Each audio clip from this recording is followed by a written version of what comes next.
মোমের এতক্ষণ ঘুম পেলেও এখন আর ঘুম আসছে না। তখন ক্লান্ত ছিল বলে হয়তো ঘুম পাচ্ছিল। গাড়িতে বেশ ভালোই ঘুমিয়েছিল। মোম বারান্দায় দাঁড়িয়ে আছে। এখন থেকে বাইরে কোলাহলপূর্ণ পরিবেশ সুন্দর করে দেখা যাচ্ছে। বারান্দায় বসার ব্যবস্থা আছে। মোম চেয়ার টেনে বসে পড়ল। গালে এই ঘাট থেকে তাকিয়ে থাকলো অনিমেষ। আগুনের চোখে ঘুম ধরা দিয়েছে। আনমনি পাশে হাত রাখতে চমকে উঠল। এ কি, মোম কোথায়? এখানে তো শুয়েছিল। আগুন দরজার দিকে তাকায়। দরজা তো বন্ধ, তাহলে মোম কোথায় গেল? আগুন উঠে বসলো। ঘাড় ঘুরিয়ে এদিক ওদিক নজর বুলালো। বারান্দায় কালো জর্জেটের ওড়না হাওয়ায় প্রকোপ উঠছে। চিনতে অসুবিধা হলো না, এটা মোমের ওড়না। আগুন ছোঁয়া শক্ত করে এগিয়ে যায়। ছোট্ট লোহার টেবিলে ধরাম করে হাত দিয়ে শব্দ তুলল। অস্বাভাবিক শব্দে তোপে মোম কেঁপে ওঠে। তড়িৎ বেগে নজর ফেরালো সেথায়। আগুন রাগান্বিত চোখে চেয়ে আছে। রাগের আওয়াজ কতটা তীব্র সেটা আগুন ঘন ঘন নিঃশ্বাস আর বক্ষস্থল ওঠা নামার দরুন বুঝতে পারলো। মোম শুকনো ঢোক গিলে উঠে দাঁড়ায়। হা করে কিছু বলতে চাইল, কিন্তু আগুন তার আগেই মোমের বাহু টেনে রুমে নিয়ে আসলো। এক প্রকার ঝাড়া দিয়ে মোমের হাত ছেড়ে দিল। সজোরে ধাক্কা দিয়ে বিছানায় ফেলে মোমের উপর উঠে গেল। মোম হকচকে যায়। অবাক হয়ে চোখ দুটো বড় বড় করে চেয়ে রইল। আমাকে টেনশন দিতে খুব মজা পাও, তাই না? ঘুমে আচ্ছন্ন হয়ে হেঁটে হোটেল পর্যন্ত আসতে পারছিল না। আর এখন যখন ঘুমানোর জন্য বলেছি, তখন তুমি চুপি চুপি উঠে বারান্দায় চলে গেলে। আমাকে একবার বলাও প্রয়োজন মনে করলে না। মোম ভীত নজরে চেয়ে আতঙ্কিত গলায় বলল, ঘুম আসছিল না, সেই জন্য উঠে পড়েছিলাম। তাছাড়া রুমেই তো ছিলাম, বাইরে তো যাইনি। আগুন চিৎকার করে উঠে ধমকে বলল, আবার মুখে মুখে তর্ক করছো? সাহস বেড়ে গিয়েছে, দিন দিন অবাধ্য হয়ে যাচ্ছ। কথা বলে গায়ে মাখো না। ডানা বেশি বড় হলে সেটা কাটতে আমার বেশি সময় লাগবে না। মোম হতভম্ব হয়ে গেল। কি থেকে কি বলছে এই লোক? না ঘুমিয়ে উঠে পড়া এই সামান্য ব্যাপার এতটা রেগে গিয়েছে, এভাবে ধমকাচ্ছে। চেপে ধরা হাতে ব্যথা পাচ্ছে মোম। আগুন বেশ শক্ত করে মোমের হাত ধরে রেখেছে। মোম হাত ছাড়ানোর চেষ্টা করলো না, এতে কুমড়োটা আরও রেগে যেতে পারে। ভীষণ কান্না পাচ্ছে ওর। ঘন পাপড়িযুক্ত আখি জোড়া ছলছল করে উঠল। ঠোঁট কামড়ে কান্না আটকানোর চেষ্টা করছে, কিন্তু সফল হলো না। বেহায়া চোখ দুটো থেকে নোনা জল গড়িয়ে পড়ল। এক সময় না পেরে ফুপিয়ে কেঁদে উঠল। মোমের কান্নায় আগুনের হুঁশ পেল। তুরন্ত হাত ছেড়ে দিল। ঝট করে মিশে নিল প্রশস্ত বুকে। লম্বা শ্বাস টানলো। মাথায় আদুরে হাত বুলালো।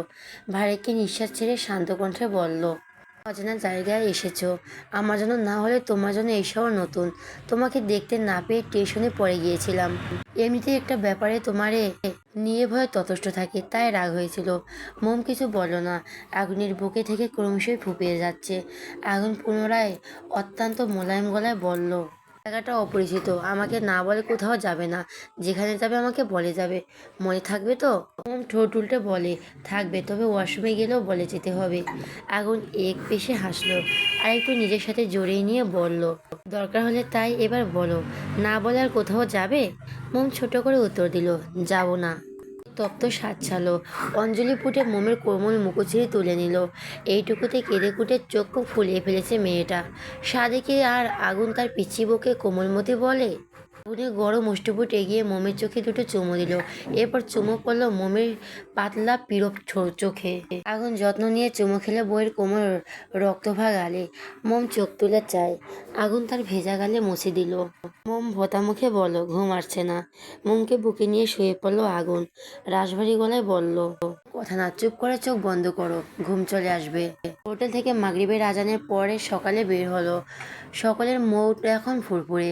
অল্প অল্প বাতাস বইছে, গায়ে লাগায় বেশ আরাম অনুভব করছে সকলে। গরমের সময় ঈদের হাওয়া মন্দ না। হোটেল থেকে কিছু দূর সকলে গোল হয়ে আসন পেতে বসেছে। বাসার জন্য চেয়ারের ব্যবস্থা নেই। স্থানীয় লোকেরা পাটি বিছিয়ে দিয়েছে। এতগুলো মানুষ সবাইকে চেয়ার জোগাড় করে দেওয়া সম্ভব নয়, সেজন্য পাটির ব্যবস্থা করা হয়েছে। স্থানীয় লোকেরা ভীষণ আন্তরিকতার সঙ্গে তাদের বরণ করেছে। সকলে মিলে টুকটাক গল্পের আসর জমিয়ে দিয়েছে। এই গরমের মধ্যে আনন্দটাকে দ্বিগুণ বাড়ানোর জন্য উঠানোর মাঝখানে শুকনো কাঠ জ্বালিয়ে দিয়েছে।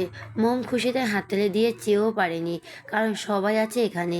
সকল দম্পতির মধ্যে আগুন মোমের জুটি বেশ আকর্ষণীয় করছে। দুজনের গায়ে একই রঙের পোশাক।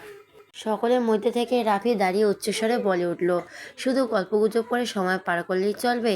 যারা পার্টনার সহ এসেছেন তাদের তো রাজকপাল, আর আমরা যারা সিঙ্গেল তাদের তো ফাটা কপাল। যাই হোক, কোনো গেম খেলার আয়োজন করলে কেমন হয়? প্রিন্সিপাল স্যার ভাবুক যেতে উৎফুল্ল সমেত বললেন, ভালো হবে, কি গেম খেলা যায় বলো তো? রাফি আগুনের দিকে চেয়ে হাস্যজল মুখে বলল, প্রফেসর আগুন, আপনি কিছু বলুন। আগুন নড়ে চড়ে উঠল, ঠোঁটে ঠোঁট চেপে কিছুক্ষণ চুপ থেকে নরম কণ্ঠে জানালো, বলুন আপনাদের যেটা ভালো লাগে, আমি এসবের মধ্যে নেই। রাফি ভুরু কুঁচকে জানতে চাইলো, নেই মানে? তা বললে তো শুনবো না। আপনাকেও খেলায় অংশগ্রহণ করতে হবে, এখানে উপস্থিত প্রত্যেক সদস্যদের খেলতে হবে। এটা এক ধরনের মজা, কেউ হেয়ালি করবেন না। আগুন ঠোঁট দুটো গোল করে ভারী একটি নিঃশ্বাস ছাড়লো, কোনো প্রতিক্রিয়া দেখালো না। রাফি পুনরায় ভাষণ দেওয়ার ভঙ্গিতে বলল, এখানকার স্থানীয় সঙ্গীত বা নৃত্য অনুষ্ঠান আয়োজন করলে কেমন হয়? চিন্তা নেই, আপনারা যারা যেই গান নাচ পারেন সেভাবেই সকলের সামনে প্রেজেন্ট করবেন। তাছাড়া স্থানীয় লোকেরা আমাদের সাথে খেলায় অংশ নেবে, এতে তাদের গান নৃত্য উপভোগ করতে পারবো, সবার মধ্যে আনন্দদায়ক পরিবেশ তৈরি হবে। প্রিন্সিপাল মুচকি এসে সায় জানালেন। রাফি গলা পরিষ্কার করে খেলার নিয়মে বলতে লাগলো, কাগজের মধ্যে কিছু লিখে তা ভাঁজ করে অনেকগুলো চিরকুট একত্রে রাখা হবে। সবাইকে তার পছন্দ মতো একটা করে চিরকুট নিতে হবে, সেটাতে যা লেখা থাকবে তাকে সেটা। এক্ষেত্রে দম্পতিদের জন্য একটা লাভ আছে, সেটা হলো একজন চিরকুট নিলে সে যদি সেটা করতে না পারে তাহলে তার পার্টনার তার হয়ে ওই কাজটি করে দিতে পারবে।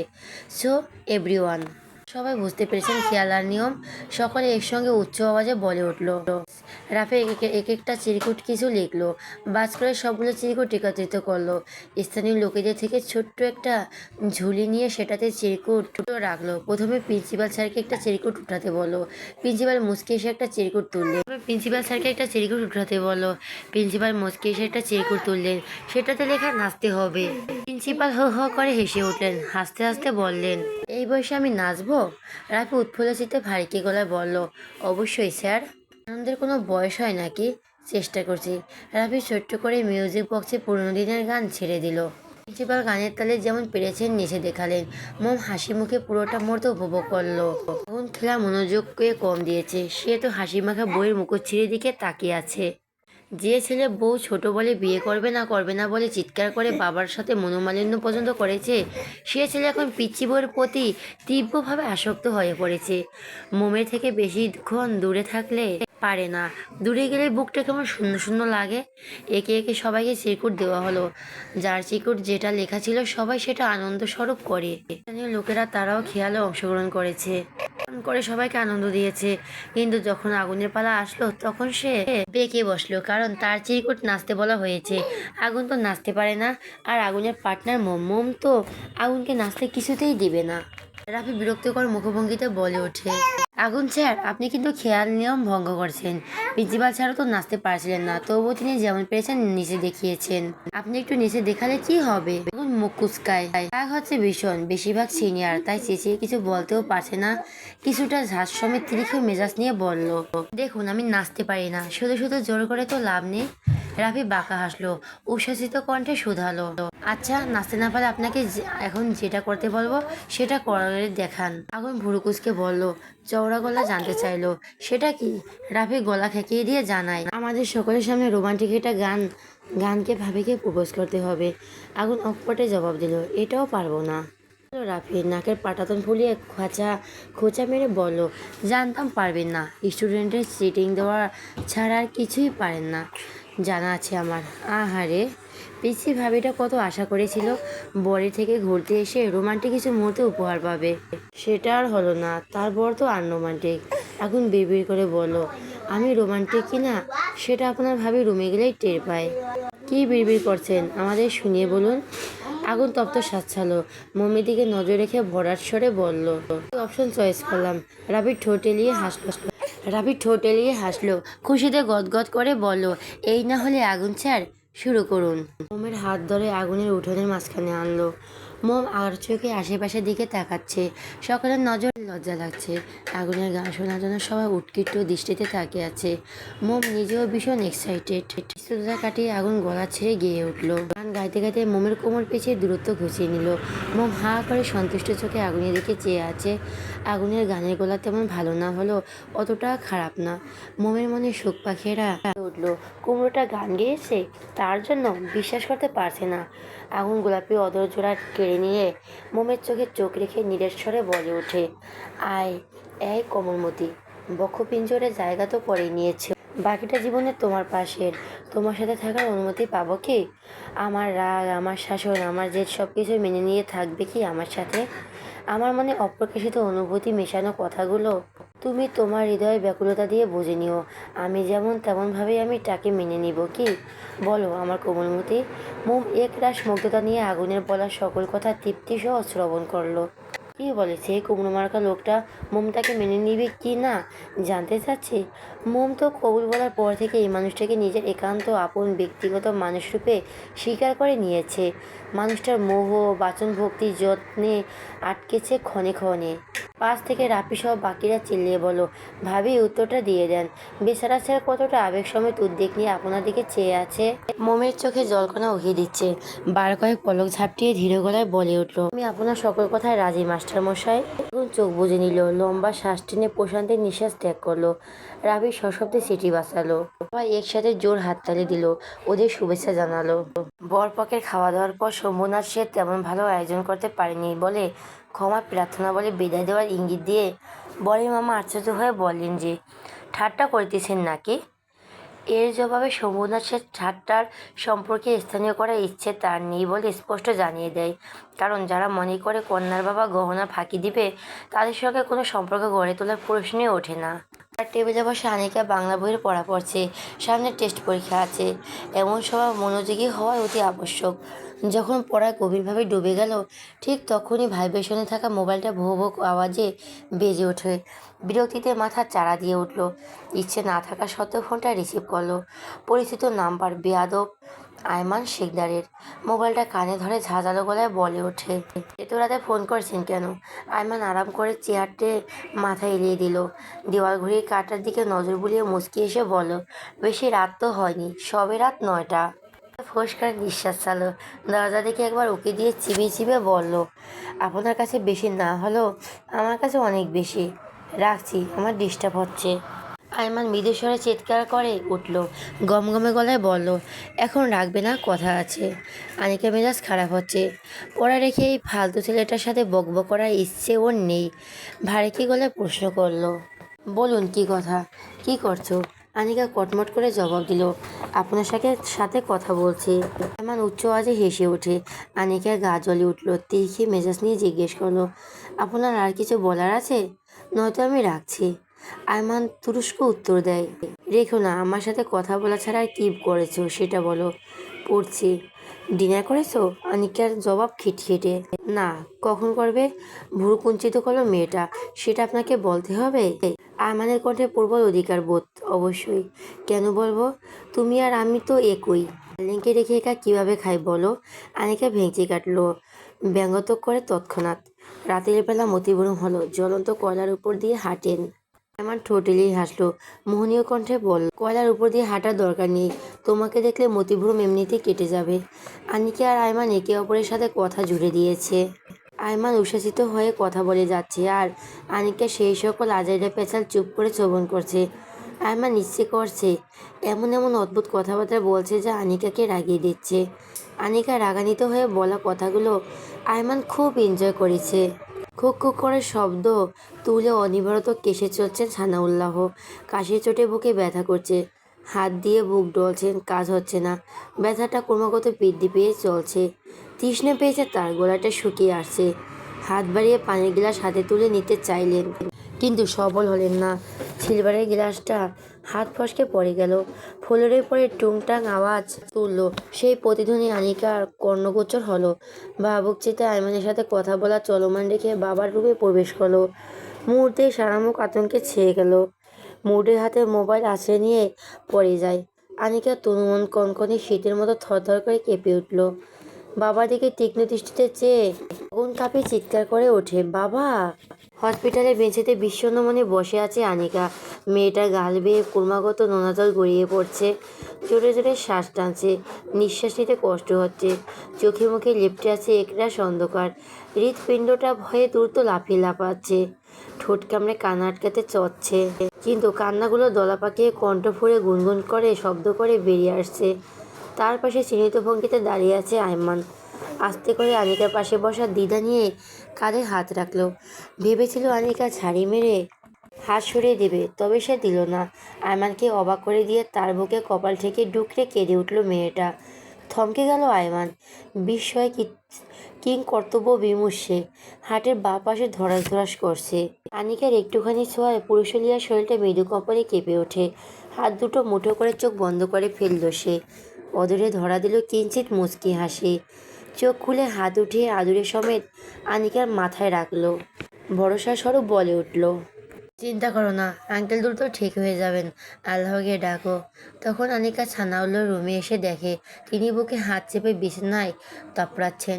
চোখ উল্টে কেমন ছটপট করছেন, মুখটা ফ্যাকাশে হয়ে গিয়েছে। বাবার এরকম অবস্থা দেখে সজোরে চিৎকার করে উঠছিল। মেয়েটা দৌড়ে গিয়ে বাবাকে ধরে হাউমাউ করে কান্না করে ফেলেছিল। মোবাইল নিচে পড়া সত্ত্বেও কল কাটেনি, বন্ধও হয়নি। ওপাশ থেকে আইমান উদ্বেগ সমেত হ্যালো হ্যালো বলেই চলছিল, কিন্তু আনিকার থেকে উত্তরস্বরূপ কান্নার আওয়াজ ছাড়া আর কিছুই শোনা যাচ্ছিল না। একা মেয়ে হয়ে এই রাতে অসুস্থ বাবাকে নিয়ে কোথায় কিভাবে যাবে, কোনো কিছু বোধগম্য হচ্ছিল না। ব্যাকুলতা চিত্তে যা মাথায় এসেছে সেটাই করেছে। সরিষার তেল গরম করে বাবার বুকে মালিশ করে দিয়েছে। পানির গ্লাস মুখের সামনে ধরেছে। তিনি পানি পান করতে সক্ষম হলেন না।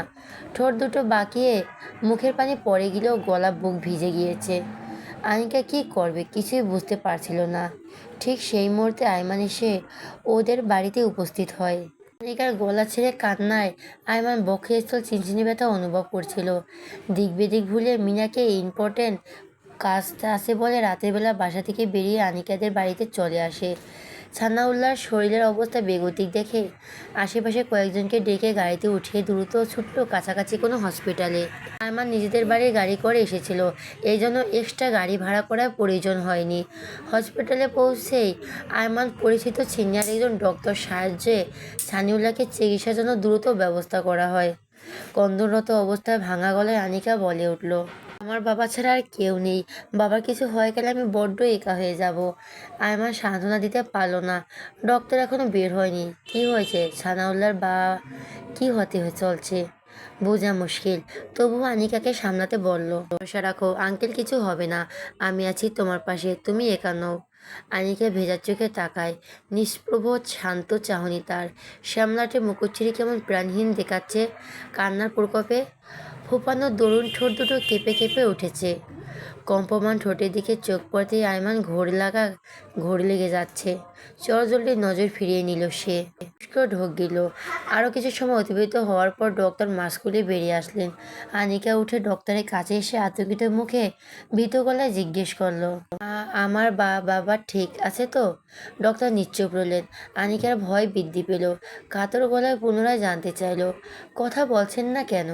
আমার বাবা ঠিক আছেন? কি সমস্যা ডক্টর? চুপ করে আছেন কেন? উত্তর দেন।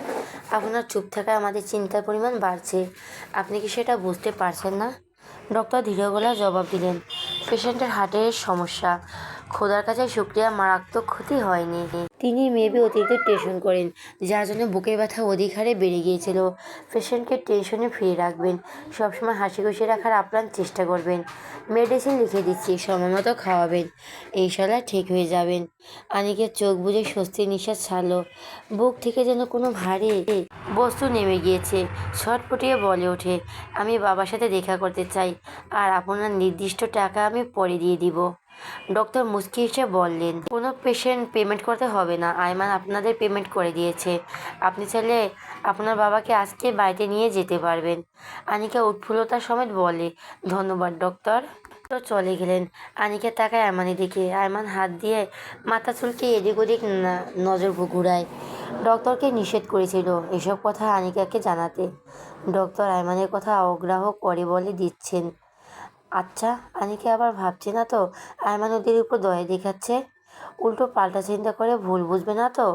আয়মানের এসব ভাবনায় মশগুল তখন আনিকা তার ভাবনা ছেদ ঘটিয়ে মৃদুস্বরে বলে উঠল, কৃতজ্ঞতা কিভাবে প্রকাশ করব বুঝতে পারছি না। আয়মানের পূর্ণ দৃষ্টিতে তাকায় আনিকার পানে। ঠোঁটে তার না বলা কত শত কথা, বিরার পাহাড় সমান আশঙ্কা, চাহনিতে এক টুকরো আশা। কণ্ঠ খাদে এনে শীতল গলায় বলল, কৃতজ্ঞতা জানাতে চাও? চাই তো। কৃতজ্ঞতা তোলা রইল, সময় সুযোগ বুঝে চেয়ে নেব। আনিকা এক স্নান হাসল, কণ্ঠ নিশুতে নিয়ে নরম গলায় জানালো, অপেক্ষায় থাকলাম। চলো আঙ্কেলের সাথে দেখা করে আসি। বেশ রাত করে আড্ডা দেওয়ার পর সবাই হোটেলে ফিরে আসে। দেখা করে সকলে নিজেদের বর্ধকিত রুমে চলে যায়। হোটেলের রুমে পরিবেশটা সিক্ত আর মায়াময় আবহাওয়ায় ভরপুর। মোম জানালার পাশে দাঁড়িয়ে বাইরের দিকে তাকিয়ে আছে। যেই সে কিছু একটা অনুভব করছে, কিন্তু সেটাকে ঠিক বুঝে উঠতে পারছে না। আগুন তার পেছনে এসে দাঁড়ায়। মোমকে দেখে মায়াবী নিস্তব্ধতা আচ্ছন্ন হয়ে পড়ল।